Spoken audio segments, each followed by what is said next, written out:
denganku. Gara-gara cinta tak direstui orang tua. Orang tua maunya menantu orang kaya. Sekarang katanya tidak cukup dengan cinta. Kalau ingin cinta harus punya apa-apa.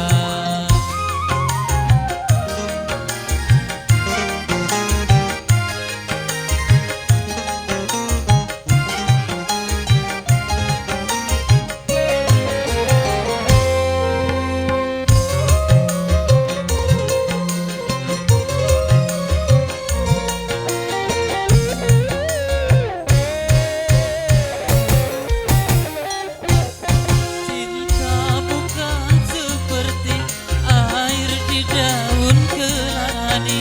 Cinta akan abadi, semakin dalam jadi-jadi.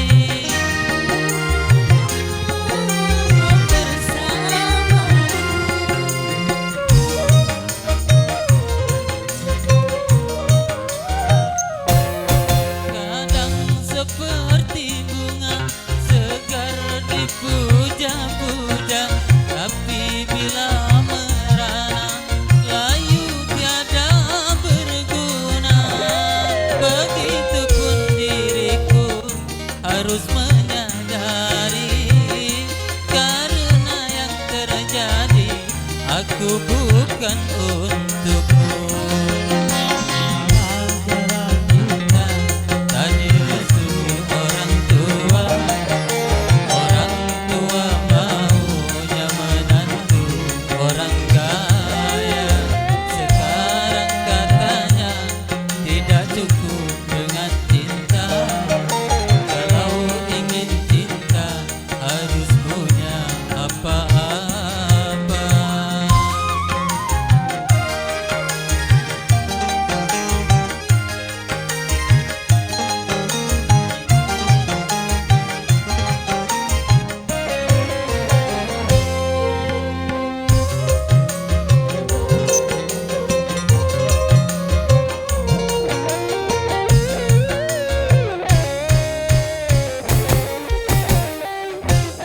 Cinta bukan seperti air di daun keladi. Cinta akan abadi, semakin dalam jadi-jadi.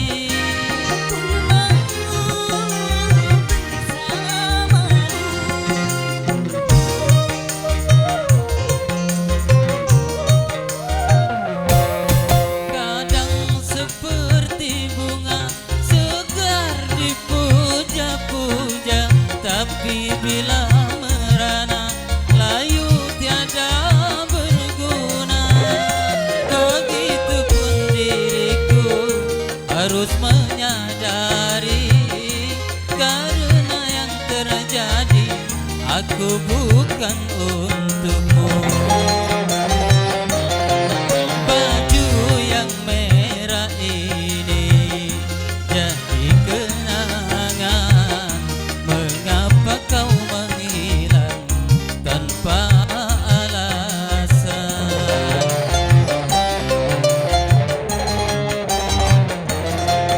Aku tahu betapa mencintaiku, bahkan pernah berjanji sehidup denganku.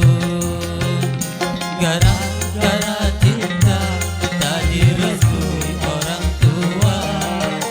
Orang tua maunya menantu orang kaya. Sekarang katanya tidak cukup dengan cinta.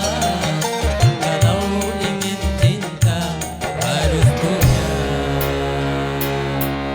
apa.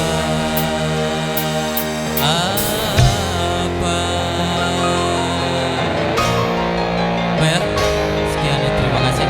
Kami ucapkan terima kasih banyak kepada Bapak MC. Iya.